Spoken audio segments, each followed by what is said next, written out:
I got for nothing, for something that is nothing. They were doing it because it's election interference. I stand before you today not only as your past and hopefully future president, but as a proud political dissident. I am a dissident. November 5th will be our new Liberation Day, but for the liars and cheaters and fraudsters and censors and imposters who have commandeered our government, it will be their Judgment Day. Their Judgment Day.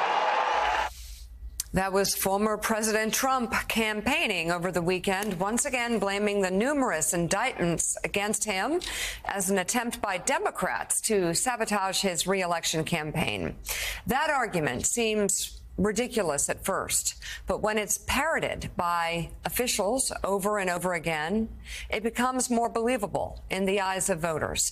A new poll this month shows nearly 3/4 of Republicans now agree the federal election interference case against Trump is being conducted unfairly.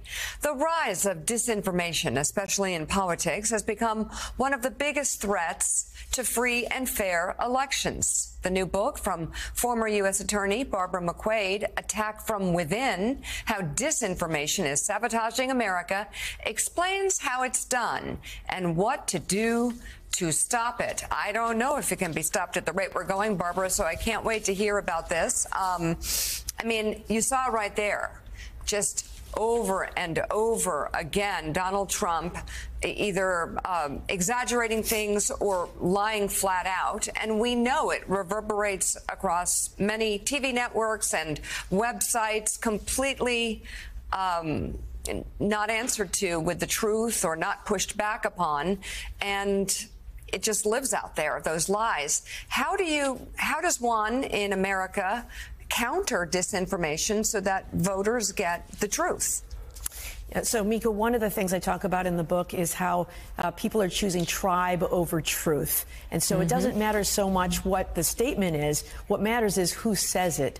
And so what Donald Trump and others have done is to so demonize their opponents and create the impression that there are only two sides to every issue, that I'm on the side of good and my opponent is on the side of evil. I have so demonized them that you shouldn't believe anything they say, and that all of these allegations against me are fake news. It's all, just an effort to interfere with the election and other kinds of things. So what can we do about that? Well, there are a number of things we can do. I think at the government level, there are things we can do, for example, with regulation of social media, which has been allowed to grow in some ways wonderfully. There's been a lot of innovation in tech, but we have allowed things like anonymous accounts, like bots to amplify messages that may be not very popular but appear to be garnering likes and shares. We allow algorithms to push us toward content that outrages us. So that is one thing I think that we need to cover at the governmental level. I think we need to reform the way we do campaign finance. After the Citizens United case, there is all kinds of dark money in our system, and the people who have the power are benefiting from that, and so it's difficult to make headway there.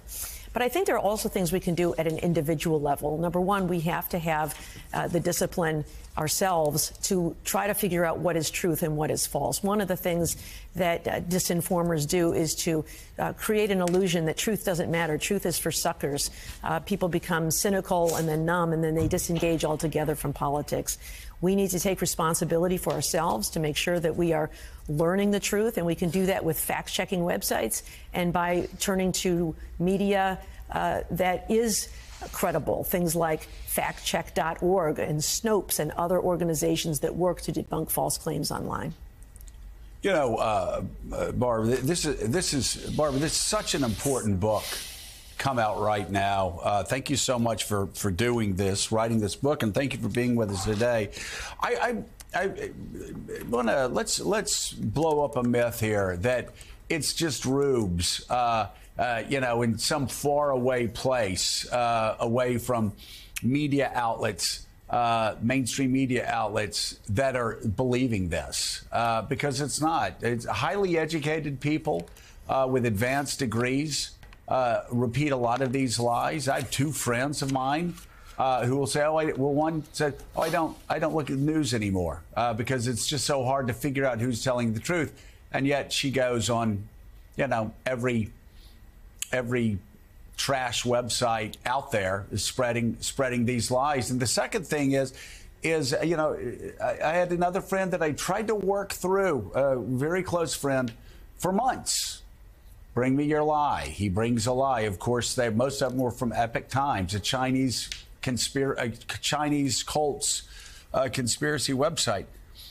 And I found that after I disproved one thing after another, if he'd even admit to that, then another lie would pop up. Well, what about this? Well, what about that? And it just reminds me, Hitler talking about, just flooding the zone with lie after lie after lie after lie. After a while, people get exhausted and just give up. This is happening to people with advanced degrees.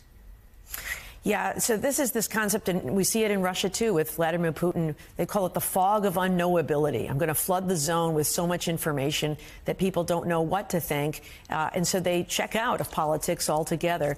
But as you said, it isn't rubes. It's plenty of smart people, but we have been convinced that we should choose tribe over truth and care more about which party is aligned with this and which is not. People don't want to change their minds because they've been told that the other side is the devil and is the radical leftist that will ruin America, woke culture and other things. I find that one tactic that I talk about in the book that can be useful is to talking with people and asking about the evidence that supports their claim. It isn't so much the facts that are out there, but what are the underlying facts that support it? What's the data? And what is the evidence? I come from a world of courts where you can't just say things and have a jury believe it to be true. You have to show them evidence to back it up. And instead, if all they're talking about is somebody said something, that shouldn't be sufficient. And so I think being patient, being kind with our friends, but also recognizing that there are people out there who are deliberately going along with the con to advance their political agenda or personal agenda or profit agenda. We saw it with Fox News when they had to pay the $700 million defamation settlement to Dominion Voting Systems when they fostered and sponsored lies about machines flipping votes from Donald Trump to Joe Biden. And so we need to overcome. There's a lot of force out there for lies. But I think to have America means a democracy that is based on truth.